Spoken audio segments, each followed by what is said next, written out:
Hello everyone. अभी तक हमने ये पढ़ा है कि मेटल्स और नॉन मेटल्स क्या होते हैं, उनकी प्रॉपर्टीज हमें सबको ना बहुत अच्छे से समझ में आ गई होगी। अब हम चलते हैं अगले टॉपिक की तरफ, जिस टॉपिक का नाम है कि मेटल्स और नॉन मेटल्स आपस में कंबाइन कैसे होते हैं और क्यों होते हैं। ठीक है, तो how do metals and non metals combine, इस टॉपिक को आज हम स्टार्ट कर रहे हैं। तो सबसे पहले बात करते हैं कंबाइन। कंबाइन का मतलब जुड़ना। तो कंबाइन होने के लिए कोई ना कोई फोर्स होगा, जो केमिकल लैंग्वेज में हम उसे कहते हैं केमिकल बॉन्ड। जो फोर्स होता है जो आपस में कंबाइन करता है उसे हम केमिकल बॉन्ड कहते हैं।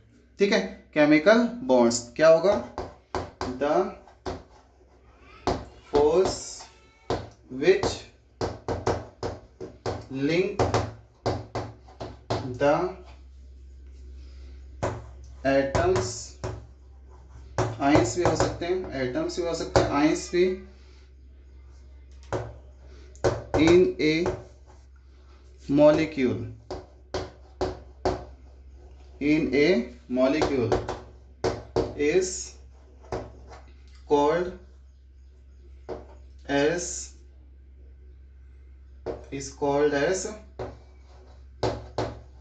chemical bond। इसे क्या कहोगे भाई?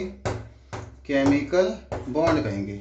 सिंपल सी बात है, एक ऐसा फोर्स जो एटम और आयंस के बीच में लगे जिससे कोई मॉलिक्यूल के अंदर वो क्रिएट हो जाए, बन जाए, उसे हम कहते हैं केमिकल बॉन्ड। ठीक है, the force which link the atom and ions in a molecule. एक मॉलिक्यूल के अंदर एक फोर्स जो लिंक करता है एटम आयंस को आपस में in a molecule, that is known as chemical bond. ठीक है, केमिस्ट्री में केमिकल बॉन्ड्स जो है हम दो तरह से पढ़ेंगे जो हमारे सिलेबस में है। ठीक है, दो तरह से कैसे केमिकल बॉन्ड्स बनते हैं। एक होता है आयोनिक बॉन्ड और दूसरा होता है कोवलेंट बॉन्ड। एक आयोनिक बॉन्ड होते हैं और दूसरे होते हैं कोवलेंट बॉन्ड्स। आयोनिक बॉन्ड्स की बात करें तो आयोनिक बॉन्ड्स जब बनते हैं जब कंप्लीट ट्रांसफर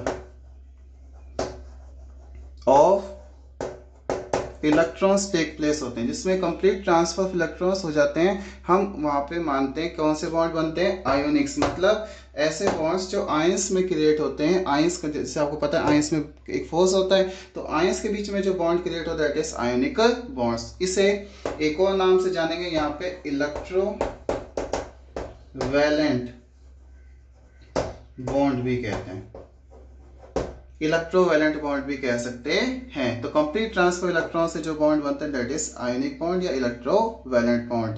दूसरे होते हैं कोवलेंट बॉन्ड। ऐसे बॉन्ड जहां पे mutual sharing of electrons takes place. जहां पे ना म्यूचुअल शेयरिंग ऑफ इलेक्ट्रॉन्स, मतलब कंप्लीट ट्रांसफर नहीं हो सकता, वहां पे म्यूचुअल शेयरिंग होगी। मतलब दो एटम्स या आयंस है वो आपस में पास पास आए, म्यूचुअली आप अपने इलेक्ट्रॉन्स को आपस में शेयर करें, तो उसके बीच में जो बॉन्ड बनेगा that is covalent bond. Covalent bond basically हम बात करें तो नॉन मेटल्स के बीच में कौन सा बॉन्ड बनता है? कोवलेंट बॉन्ड बनता है। और अगर हम आयनिक बॉन्ड का समझें तो मेटल्स और नॉन मेटल्स के बीच में बनता है आयोनिक बॉन्ड्स, नॉन मेटल के बीच में कोवलेंट बॉन्ड्स बनता है। तो हमने इंट्रोडक्शन समझा कि कैसे बॉन्ड्स होते हैं और कैसे केमिकल बॉन्ड जो होते हैं वो क्या करते हैं, समझ में आया? तो इस तरीके से मेटल्स और नॉन मेटल्स आपस में कंबाइन हो सकते हैं। अब हम चलते हैं, पहले हम आयोनिक बॉन्ड्स की तरफ चलेंगे और फिर हम कोवलेंट बॉन्ड्स की तरफ चलेंगे उसकी डिटेल्स इंफॉर्मेशन के साथ। तो सबसे पहले हम आयोनिक बॉन्ड पढ़ेंगे और उसके बाद कोवलेंट बॉन्ड। जब आयोनिक बॉन्ड पढ़ रहे हैं या कोवलेंट बॉन्ड पढ़ रहे हैं तो हमें ये चीज समझ लेनी चाहिए कि ये एटम्स आपस में कंबाइन हो क्यों रहे हैं, ऐसा क्या कारण है कि ये आपस में कंबाइन हो रहे हैं। तो what is the cause of, हम कह सकते हैं आपस में केमिकल बॉन्डिंग का। ठीक है, तो कॉज ऑफ हम कह सकते हैं केमिकल बॉन्डिंग। अगर केमिकल बॉन्डिंग हो रही है तो उसका क्या कारण है, केमिकल बॉन्डिंग होने का क्या कारण है? ठीक है, ये हम समझ लेते हैं, फिर हमें एक टॉपिक और भी अच्छे से समझ में आ जाएगा। ठीक है, तो कॉज ऑफ केमिकल बॉन्डिंग की तरफ अगर चलते हैं तो जो एटम्स होते हैं या एलिमेंट्स होते हैं, ठीक है, वो आपको पता है पीरियोडिक टेबल्स में अरेंज होते हैं। पीरियोडिक टेबल्स में जो सबसे लास्ट में एलिमेंट्स आते हैं उन्हें नोबल गैस कहते हैं, और नोबल गैस जो होते हैं उनके आउटर मोस्ट ऑर्बिट में कंप्लीटली फिल्ड इलेक्ट्रॉन्स होते हैं। ठीक है, तो वो कैसे होते हैं, स्टेबल होते हैं। तो हम समझते हैं कि पीरियोडिक टेबल्स में एक नोबल एलिमेंट्स होते हैं, नोबल गैस कह सकते हैं उससे। ठीक है, नोबल गैस जैसे हो गई helium, neon, argon, krypton, xenon और रेडॉन। ठीक है, helium, neon, argon, krypton, xenon, radon. ठीक है, तो ये कौन सी है, सारी के सारी नोबल गैसेज हैं। नोबल गैस कैसे हैं, क्योंकि इनके आउटर मोस्ट ऑर्बिट में इलेक्ट्रॉन्स कैसे हैं, फुली फिल्ड हैं। ठीक है, ठीक है, तो फुली फिल्ड है तो ये क्या होगा, ये स्टेबल होंगे। इनका outer most orbit is fully filled, outer most orbit जो है फुली फिल्ड इलेक्ट्रॉन्स में। ठीक है, outer most orbit is fully filled by the electrons. ठीक है, fully filled by the electrons. अब इसके पास फुली फिल्ड है, इसका मतलब क्या है कि ये क्या करते हैं, नोबल गैस किसी के साथ रिएक्शंस बहुत जल्दी से नहीं करते। ठीक है, तो ये कैसे होंगे, हम कह सकते हैं noble gas are stable. Noble gas कैसे होने चाहिए, स्टेबल होने चाहिए। अब स्टेबल हैं इसका मतलब क्या होगा, रिएक्शंस नहीं शो करेंगे। लेकिन बाकी एलिमेंट्स जो है वो स्टेबल नहीं होते, क्योंकि उनके पास आउटर मोस्ट ऑर्बिट में इलेक्ट्रॉन्स या तो कम होते हैं, ठीक है, और वो इलेक्ट्रॉन्स क्या होते हैं, शेयर या फिर लॉस किए जाते हैं ताकि वो नोबल गैस के बराबर पहुंच जाए। समझ में आ गया। इसलिए सभी के सभी जो एटम्स आयंस हैं जो बनते हैं वो क्या करते हैं, केमिकल बॉन्ड इसलिए बनाते हैं ताकि क्या हो सके, they attain stability, they attain stability. जितने भी जो बाकी एलिमेंट्स हैं नोबल गैस को छोड़ के अदर एलिमेंट्स जो होते हैं वे करते हैं, दे अटेन स्टेबिलिटी। स्टेबिलिटी कैसे अटेन करेंगे, बाय लॉस और गेन ऑफ इलेक्ट्रॉन्स। इलेक्ट्रॉन का लॉस और गेन करके स्टेबिलिटी अटेन कर सकते हैं। इसलिए हम कह सकते हैं कि केमिकल बॉन्ड्स बनते हैं ताकि सभी एलिमेंट्स जो एटम साइंस की फॉर्म में हम कह सकते हैं आपस में क्या करें, केमिकल बॉन्ड बनाएंगे और वो स्टेबिलिटी की तरफ अटेन हो जाएंगे। ठीक है, एक छोटा सा एग्जांपल बताता हूँ इस चीज को और अच्छे से समझने के लिए। जैसे मान लो हमारे पास है मान लो हीलियम। ठीक है, हीलियम का एटॉमिक नंबर होता है बेटा 10, सबको पता है हीलियम का एटॉमिक नंबर होता है 10। अगर इसकी इलेक्ट्रॉनिक कॉन्फ़िगरेशन बनाए तो Kl 2 ऑर्बिट्स आएंगे, इसमें 2 आएंगे और इसमें 8 आएंगे, हो गए 10 इलेक्ट्रॉन्स, 8 और 2 10। आउटर मोस्ट ऑर्बिट जो होता है इसे हम कहते हैं वैलेंस ऑर्बिट। क्या कहते हैं, वैलेंस ऑर्बिट। उसमें जो इलेक्ट्रॉन्स होते हैं उन्हें क्या कहते हैं, valence electron, valence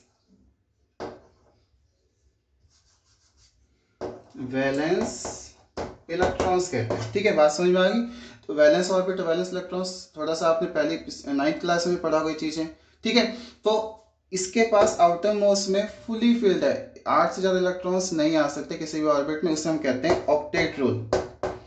octet rule, 8 से ज्यादा इलेक्ट्रॉन्स नहीं आ सकते, ऑक्टेट रूल कहते हैं। अब इसके पास 8 ही इलेक्ट्रॉन्स, इसका मतलब कैसा होगा, स्टेबल होगा। नोबल गैस कैसे होगी, स्टेबल होगी। अब स्टेबल है तो इसका मतलब ये किसी के साथ रिएक्शंस नहीं करेगा। लेकिन अगर हम बात करते हैं सोडियम की, सोडियम का एटॉमिक नंबर 11 होता है। कितना होता है, 11 है। तो इसकी इलेक्ट्रॉनिक कॉन्फ़िगरेशन की तरफ अगर हम पढ़ें, इलेक्ट्रॉनिक कॉन्फ़िगरेशन क्या बनेगी, K, L और M, 3 ऑर्बिट्स आएंगे।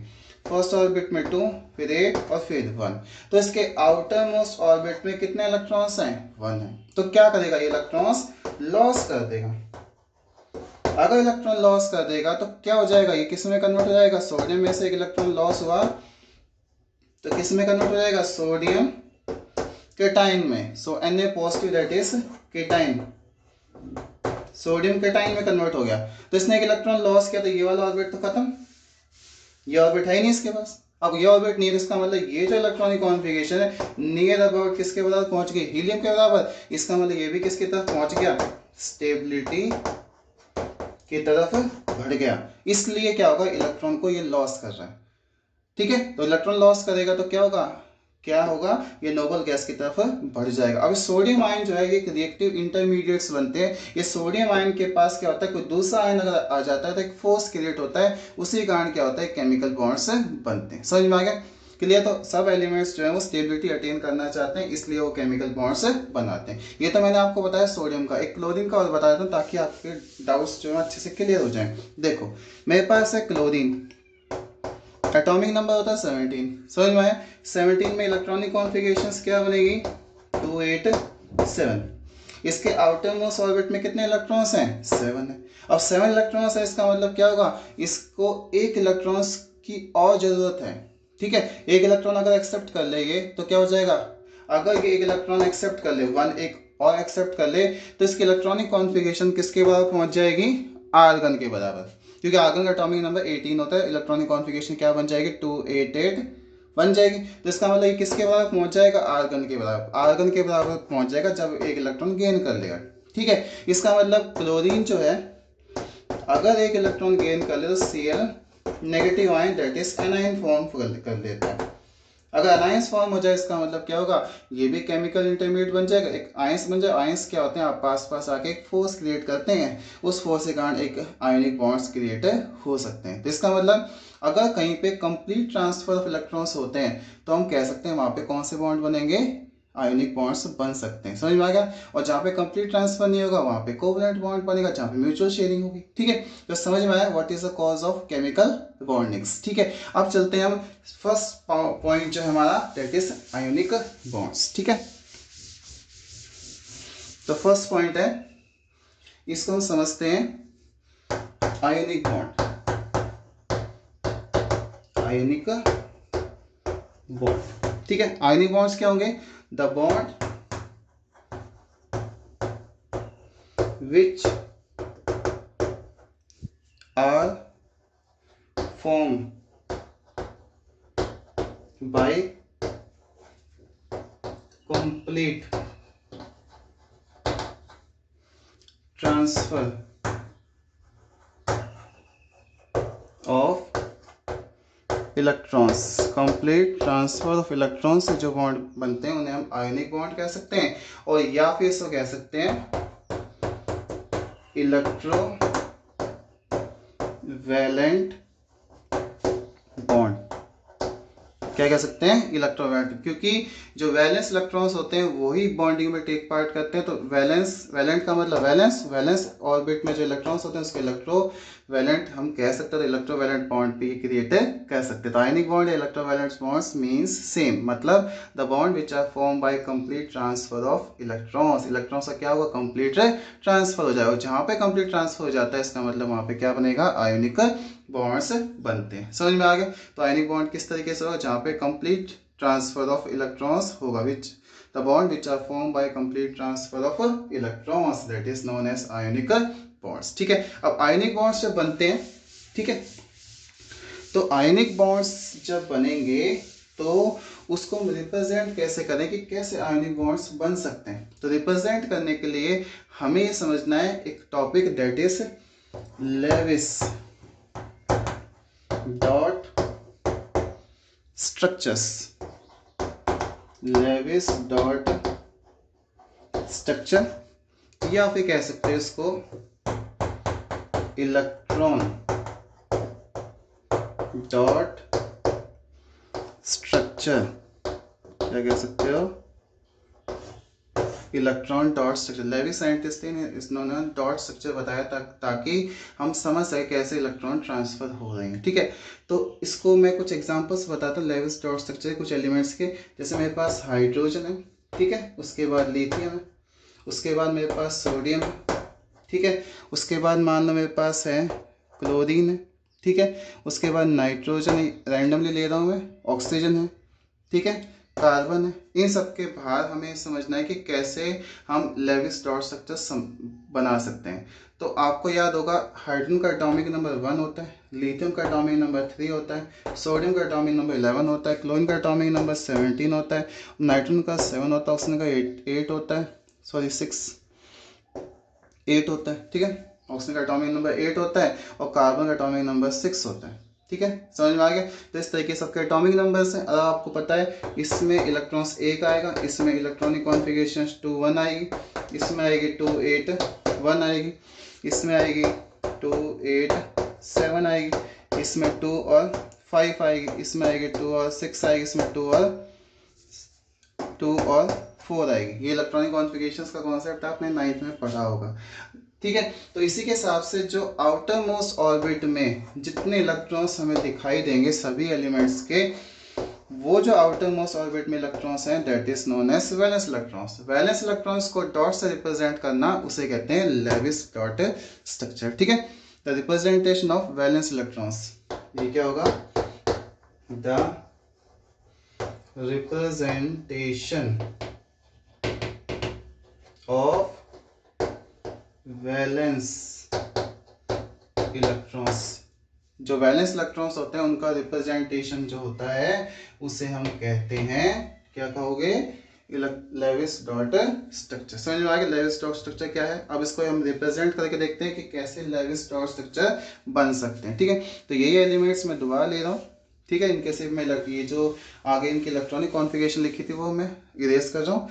देखो इसके आउटर मोस्ट में कितने इलेक्ट्रॉन्स थे हाइड्रोजन के, तो एक था, तो हाइड्रोजन का लेविस डॉट स्ट्रक्चर क्या बनेगा, इसके बाहर एक डॉट बन जाएगा। ठीक है, लिथियम की बात कर, लिथियम के आउटर मोस्ट में कितने थे, एक, तो कितने डॉट बनेंगे, इसके भी बाहर एक बनेंगे। ठीक है, उसके बाद सोडियम की बात करें, सोडियम के आउटर मोस्ट में कितने थे, एक थे, तो इसमें कितना इलेक्ट्रॉन्स आएंगे आउटर मोस्ट ऑर्बिट में, 1, तो डॉट कितने आएंगे, 1। क्लोरीन की बात करें, क्लोरीन के आउटर मोस्ट में 7 थे, क्लोरीन के आउटर मोस्ट में 7 थे, तो 7 आप क्या करोगे, डॉट बनाओगे, 1 2 3 4 5 6 7, इस तरीके 7 डॉट बन गए। नाइट्रोजन की बात करते हैं, नाइट्रोजन का एटॉमिक नंबर बेटा 7 था, आउटर मोस्ट में 5 थे, तो आप बनाओगे 1 2 3 4 और ये हो गए 5 इलेक्ट्रॉन्स हो गए। ऑक्सीजन की बात करें तो उसके आउटर मोस्ट में कितने थे, 6 थे, तो ऑक्सीजन के बाहर कितने आ जाएंगे, 1 2 3 4 5 6 हो गया। कार्बन की बात करें तो कार्बन के आउटर मोस्ट में कितने थे, 4, तो कार्बन के बाहर कितने होंगे, 4 1 2 3 4। ये तो होगा Lewis dot structures different type के एलिमेंट्स के। इसका मतलब आउटर मोस्ट ऑर्बिट में जितने इलेक्ट्रॉन्स हैं उतने डॉट हमें रिप्रेजेंट करने हैं लेविस डॉट स्ट्रक्चर्स में। ठीक है, समझ में आ गया। अगर हमें आयंस का लेविस डॉट स्ट्रक्चर बनाना, आयंस में लेविस डॉट स्ट्रक्चर कैसे बनते हैं, ये तो सिंपल एलिमेंट्स या एटम्स के। अब आयंस अगर हो जाए, जैसे मान लो मेरे पास Cl नेगेटिव आयन है और मैं चाहता हूँ इसका डॉट स्ट्रक्चर बनाना चाहता हूँ, कैसे बनेगा, तो Cl जब है, आयन जब बनेगा जब एक इलेक्ट्रॉन एक्सेप्ट कर लेगा, तो इसके बाहर कितने इलेक्ट्रॉन्स हो जाएंगे बेटा, पहले 7 होते हैं Cl में, लेकिन जब Cl नेगेटिव हो जाता है, एक इलेक्ट्रॉन एक्सेप्ट कर लेता है, तो ये टोटल इलेक्ट्रॉन्स कितने हो गए, 8 हो गए। 8 होने के बाद इसके बाहर हम क्या लगा देंगे, माइनस, ये होगा Cl नेगेटिव का आयंस। ठीक है, समझ में आ गया। ऑक्सीजन की बात करें तो ऑक्सीजन के बाहर कितने डॉट, दो, कितने इलेक्ट्रॉन्स की कमी है, 2 की है, आउटर मोस्ट पे कितने नेगेटिव चार्ज आएगा, 2 नेगेटिव आएगा, तो ऑक्सीजन जो है उसके बाहर हैं 6 इलेक्ट्रॉन्स। ठीक है, 2 एक्सेप्ट कर लेगा तो कितने हो जाएंगे, 8, ताकि नोबल गैस कौन, आयंस अभी तो बनते हैं जब इलेक्ट्रॉन एक्सेप्ट या गेन, लॉस या गेन किए जाते हैं। इसका मतलब कितने इसने गेन किए, 2 नेगेटिव है।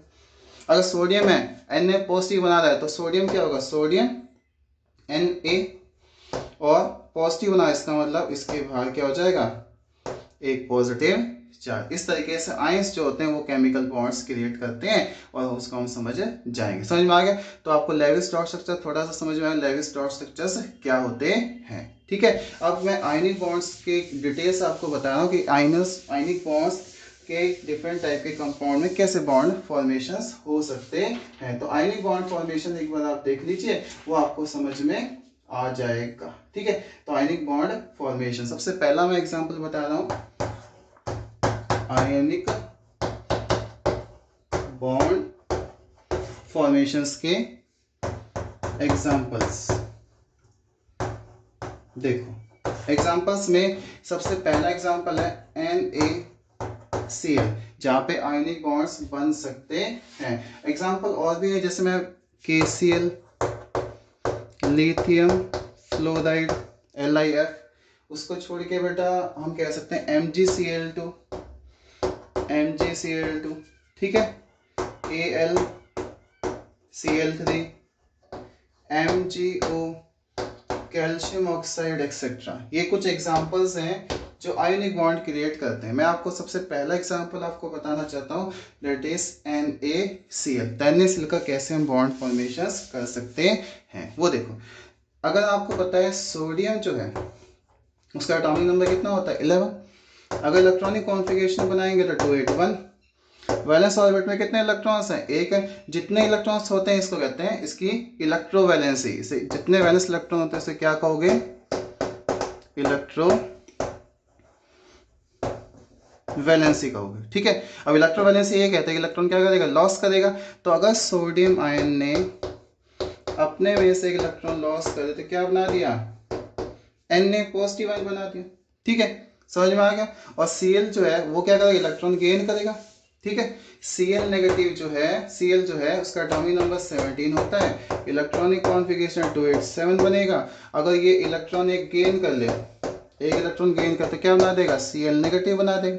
और Cl नेगेटिव जो है that is known as negative ions, ठीक है।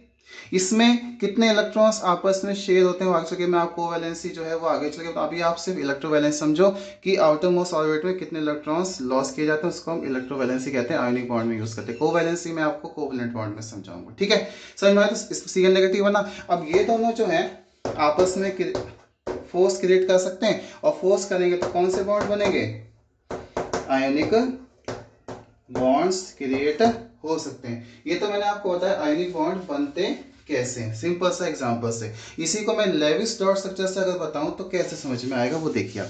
तो इसके बाद है अपना दूसरा part, Lewis dot structure. Lewis dot structure, ठीक है। लेविस डॉट स्ट्रक्चर से कैसे रिप्रेजेंट करेंगे, ठीक है। तो अगर हम बात करें सोडियम ने क्या करेगा, एक इलेक्ट्रॉन लॉस करेगा, तो इसका मतलब उसके बाहर कितने इलेक्ट्रॉन्स आने चाहिए, एक आने चाहिए। क्लोरीन जो है उसके आउटर मोस्ट में, अभी मैंने आपको थोड़ी देर बताया पहले कि इसके आउटर मोस्ट में कितने इलेक्ट्रॉन्स होते हैं, 7 होते हैं, ठीक है, 7 होते हैं। अब क्या होगा, एक इलेक्ट्रॉन यहां से जंप करके यहां चला गया, ये एरो आपको बता रहा है कि यहां से इलेक्ट्रॉन गया और यहां पहुंच गया। तो इसका मतलब NaCl में क्या हो जाएगा, बॉन्ड क्रिएट हो जाएगा। बॉन्ड क्रिएट होते के साथ क्या बन जाएगा, एक आयनिक बॉन्ड बनना स्टार्ट हो जाएगा। समझ में आ गया। इसको हम ऐसे भी कह सकते हैं, अगर इसने एक इलेक्ट्रॉन लॉस किया तो इसका मतलब क्या बना देगा, Na पॉजिटिव। Cl जो है इसके पास इलेक्ट्रॉन्स कितने थे, 7 थे। एक इलेक्ट्रॉन इसने क्या कर लिया, एक्सेप्ट कर लिया, तो टोटल इलेक्ट्रॉन्स कितने हो गए इसके पास, 8। नोबल गैस कॉन्फ़िगरेशन आ गई, इसका मतलब इसमें क्या बन गया, नेगेटिव चार्ज। अब ये दोनों के दोनों आपस में पास पास आएंगे, और पास पास आएंगे तो इनके बीच में कैसा बॉन्ड बनेगा, आयोनिक बॉन्ड बनेगा। समझ में आ गया। तो NaCl में अगर पूछा जाए कैसा बॉन्ड बनेगा, आयोनिक बॉन्ड। और आपको पता है NaCl में दो पार्ट हैं, एक सोडियम आयन और दूसरा क्लोरीन आयन। सोडियम आयन को हम कहते हैं मेटल पार्ट और क्लोरीन आयन को कहते हैं नॉन मेटल पार्ट। इसका मतलब मेटल्स और नॉन मेटल्स के बीच में जो बॉन्ड बनते हैं हम उसे कहते हैं आयोनिक बॉन्ड्स कह सकते हैं, और आयनिक कंपाउंड्स भी कह सकते हैं। एक एग्जांपल समझ में NaCl का। दूसरा एग्जांपल देखो जो इस चीज को प्रूव करता है आयनिक कंपाउंड्स को। दूसरा एग्जांपल मैं आपको बता रहा हूँ, जैसे MgO, मैग्नीशियम ऑक्साइड। इसमें आयनिक बॉन्ड कैसे बनेंगे, मैग्नीशियम जो होता है इसका एटॉमिक नंबर 12 होता है, उसका एटॉमिक नंबर होता है 8, ठीक है। इसकी इलेक्ट्रॉनिक कॉन्फ़िगरेशन 282 आएगी, इसकी आएगी 2 और 6। इसके आउटर मोस्ट में कितने इलेक्ट्रॉन, 6, इसके आउटर मोस्ट में 2। अगर 2 इलेक्ट्रॉन इसको देते इसके पास तो 8 हो जाएंगे, और इसमें 8 बच जाएंगे तो नोबल गैस कॉन्फ़िगरेशन दोनों अटेन कर लेंगे, इसलिए आयनिक बॉन्ड क्रिएट हो जाएगा। Mg के बाहर अगर लेविस डॉट स्ट्रक्चर के समझे तो मैग्नीशियम के बाहर कितने इलेक्ट्रॉन्स हैं, 2। लेविस डॉट स्ट्रक्चर ठीक है, तो Mg के बाहर कितने इलेक्ट्रॉन्स हैं? 2। और ऑक्सीजन के बाहर कितने होते हैं? 6। इस तरीके से 6 इलेक्ट्रॉन्स आ गए। अब 2 इलेक्ट्रॉन्स क्या होंगे, यहाँ से यहाँ ट्रांसफर हो जाएंगे, तो क्या हो जाएगा? इसके बीच में आयोनिक बॉन्ड। तो ये बॉन्ड कैसा बनेगा? आयोनिक बॉन्ड क्रिएट हो गया। आयनिक बॉन्ड क्रिएट हो गया, इसका मतलब क्या हो गया? हमें समझ में आ गया। इसको अगर आयन से समझे तो Mg जो है, अगर 2 इलेक्ट्रॉन लॉस करता है Mg2 पॉजिटिव, ऑक्सीजन ने 2 इलेक्ट्रॉन ले लिए, तो इसके पास इलेक्ट्रॉन्स पहले थे भाई 6, पहले कितने थे? 6 थे। अब कितने हो जाएंगे? 8 हो जाएंगे। ठीक है, अब कितने हो गए? 8। 8 होते के साथ क्या बन गया? तो नेगेटिव आ गया। अब दो दो वैलेंसी सेम है तो कैंसिल आउट हो जाएगी, फाइनली क्या बन जाएगा?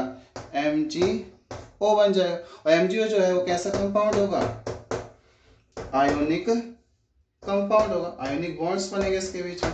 समझ में आ गया? तो आयोनिक बॉन्ड आपको समझ में, मैंने बहुत सारे एग्जांपल्स आपको बताए हैं, 2 एग्जांपल मैंने एक्सप्लेन कर दिए, बाकी आपको समझ में आएगा कैसे बनते हैं। इसमें भी आपको याद रखना है, पहला पार्ट जो होता है वो मेटल से आता है, और जो दूसरा पार्ट आता है वो नॉन मेटल्स में। इस तरीके से हम आइडेंटिफाई कर सकते हैं कि कंपाउंड, इस कंपाउंड में आयोनिक बॉन्ड बनेंगे या नहीं बनेंगे। ठीक है, समझ में आ गया? तो आयोनिक बॉन्ड्स आपको कुछ चीज समझ में आई होगी। क्लियर है?